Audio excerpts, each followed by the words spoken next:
Ethan and Claire Walker looked like the perfect couple to everyone around them, but behind their quiet smiles was a carefully hidden past that detectives would uncover piece by piece, revealing a darkness no one saw coming. From the outside, Ethan and Claire Walker appeared to have the kind of life people quietly admired.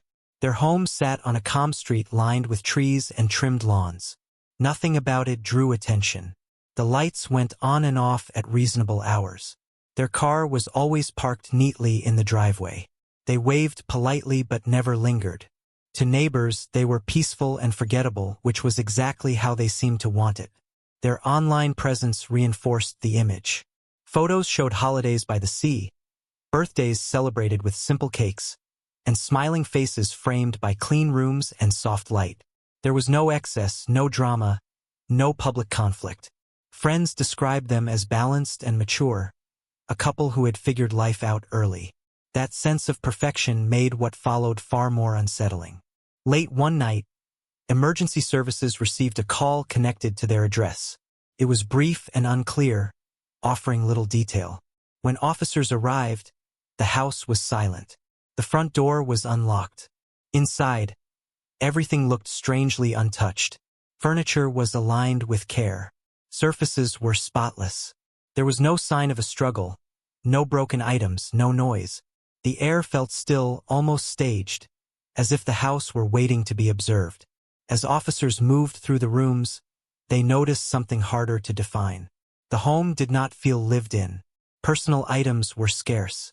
Family photos were limited and generic. Drawers held only what was necessary. Closets were organized with precision, each item spaced evenly. It felt less like a home and more like a carefully maintained set. That absence of disorder raised the first quiet alarm. Investigators soon realized that key details were missing. Certain personal belongings could not be found. Items one would expect to see in daily use were gone.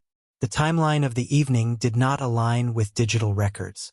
Phone activity stopped abruptly, then resumed briefly in a way that made no sense. Nothing was obviously wrong, yet nothing felt right. As daylight came, the neighborhood gathered at a distance. People whispered about how shocking it was, how kind and normal Ethan and Claire had always seemed. Some struggled to believe anything bad could be tied to them. Others remembered small things they had ignored before. The couple never had visitors. Deliveries were rare. Conversations were short and controlled. These details, once meaningless, now felt important. Detectives stood in the living room, surrounded by silence and order, and understood they were not dealing with a sudden event. This was not chaos. It was structure. Whatever had happened was not an accident or a moment of emotion. It was the result of preparation. The house itself seemed to tell that story, not through damage, but through restraint. By the end of the first day, one truth became clear. The image of the perfect couple was only a surface. Beneath it was something carefully hidden, something that had been protected for a long time. And now, for the first time, that hidden past was beginning to crack. The second stage of the investigation focused on Ethan and Claire's past, and it quickly became clear that their life together was built on constant movement. Records showed they had lived in 5 different cities over the last 8 years. None of the moves were explained by promotions, family ties, or clear opportunities. Each relocation happened suddenly, often with little notice. They never stayed long enough to form deep friendships or strong community connections. To detectives, it looked less like ambition and more like avoidance. Employment histories added to the concern.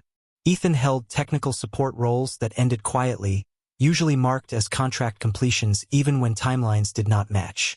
Claire worked administrative jobs that required trust and access but left without references. Employers described them as competent yet distant. They followed rules, avoided attention, and never shared personal details. There were no formal complaints, but also no lasting impressions. It was as if they passed through workplaces without leaving a trace. Financial records revealed a similar pattern. Their accounts were active but carefully controlled. Money moved between banks in small amounts, never triggering alerts. Some accounts were opened and closed within months. Investigators found transfers linked to digital wallets registered under different names. None of it was illegal on its own, but together it suggested an effort to stay untraceable. The couple appeared to live comfortably, yet their spending did not match their reported income. Something was being hidden in plain sight. Digital analysis raised even more questions. Large gaps appeared in their online history. Social media profiles were clean and limited, showing only selected moments. Older posts were missing entirely. Email accounts had been wiped multiple times. Backup data showed files being deleted in bulk, often after each move. This level of control required planning and discipline. It was not the behavior of people simply concerned with privacy. It was deliberate erasure. Neighbors from previous addresses described the same version of the couple. Polite, quiet, private. They attended no gatherings and hosted no guests. Packages were collected immediately. Curtains were often drawn.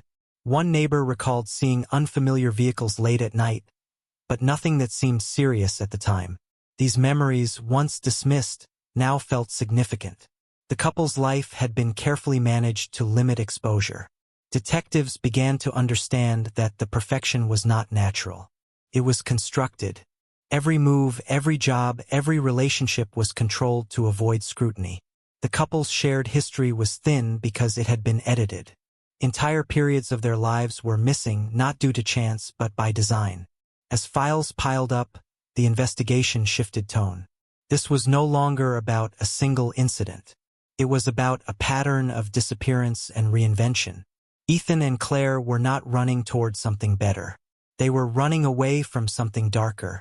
And with each new discovery, detectives realized that whatever the couple was hiding had followed them for years, waiting for the moment when their carefully built image would finally collapse. The breakthrough arrived from a place no one expected. While reviewing old relocation records, an investigator noticed a familiar detail tied to one of the couple's earliest moves. Years before Ethan and Claire became the quiet pair on the peaceful street, a disturbing case had unfolded in another state. At the time, it had been labeled unresolved, then slowly forgotten.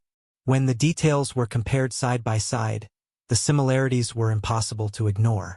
The structure of the event, the sudden disappearance of key individuals, and the absence of clear evidence all mirrored what detectives were now seeing. Digging deeper, investigators discovered that Ethan and Claire had lived separately in that same city during that period, using different surnames and addresses. Officially, they were not connected, but timelines overlapped in ways that could not be explained as coincidence. Records showed shared utilities under false names, synchronized job changes, and parallel financial activity. It suggested coordination without direct visibility, a strategy designed to keep them from being linked together. That earlier case involved a small business owner who vanished after trusting the wrong people. At the time, there were no suspects, only unanswered questions. Now, pieces that once seemed unrelated began to align. Digital data recovered from archive servers revealed access logs that pointed to the same technical methods Ethan later used in his employment. The precision was identical. Files were not simply deleted. They were overwritten and masked. This was not luck. It was skill. Investigators realized the couple operated as a unit built on division of roles. One handled access and systems, the other managed appearances and trust. Together, they created situations where control could be maintained without force. Each relocation allowed them to reset their image, leaving confusion behind. The longer this pattern continued, the more confident they became. The current case differed only in one crucial way. This time, the structure broke. A mistake had been made, small but irreversible. A record was not erased completely. A timestamp remained. That single flaw led detectives back through years of buried activity. It became clear that what had seemed like a peaceful life was actually the final chapter of a much longer story. As evidence stacked up, the investigation widened.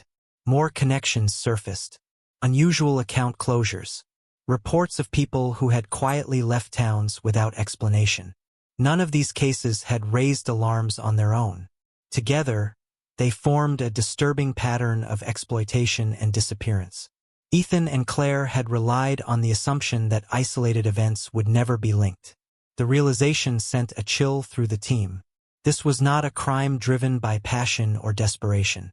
It was a system refined over time, dependent on secrecy and control. The perfect couple image was not just a cover. It was the most important part of the operation. By the end of this stage, detectives understood the truth they were facing. Ethan and Claire were not hiding a single dark secret. They were hiding a shared past built on manipulation and calculated harm. And now that past was finally catching up to them, threatening to expose everything they had worked so carefully to keep invisible as pressure mounted. Investigators shifted their focus from uncovering the past to understanding how the present had finally unraveled. The house that once appeared calm and controlled was re-examined with new eyes. Every object was reconsidered, not for what it was, but for why it was there. The layout of the rooms revealed patterns of movement. Certain spaces showed repeated use, while others felt untouched. It became clear that the home had been organized for function rather than comfort. It was designed to limit unpredictability. Digital forensics played a key role. Devices recovered from the house contained layers of hidden data. Although most files had been deleted, backups remained buried deep within storage systems. These fragments showed synchronized activity between Ethan and Claire in the days leading up to the incident. Their routines tightened. Communications increased, then suddenly stopped. The timing suggested coordination rather than panic. Whatever had happened, it had followed a plan that no longer held together. Investigators identified the breaking point as a moment when external attention became unavoidable. A financial review had flagged irregular activity connected to one of their accounts. At the same time, an old inquiry from another state was quietly reopened due to new technology.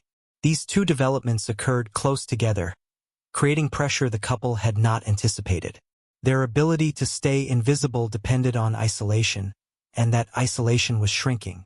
Evidence suggested the couple attempted to regain control by accelerating their timeline. Preparations for another move were underway. Documents had been gathered. Items had been packed selectively. Yet something interrupted that process. A mistake, possibly caused by urgency, left behind data that could not be erased in time. That failure exposed the structure of their shared system. Experts later described their relationship as transactional. It was built on rules and mutual benefit, not emotional connection. Each relied on the other to maintain balance. When that balance shifted, the system failed. The investigation showed that neither acted independently.